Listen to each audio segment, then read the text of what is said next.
পাইলোনেডাল সাইনাসের চিকিৎসা কি?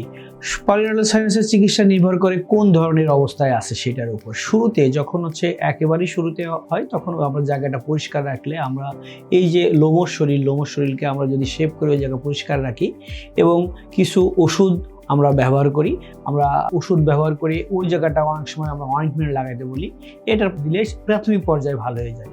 তবে যদি পাইলোনেডাল অ্যাবসেস হয়ে যায় সেই ক্ষেত্রে পাইলোনেডাল অ্যাবসেসকে আমরা ড্রেন করে আমরা ড্রেসিং করতে থাকলে আস্তে আস্তে এটা ভালো হয়ে যাবে।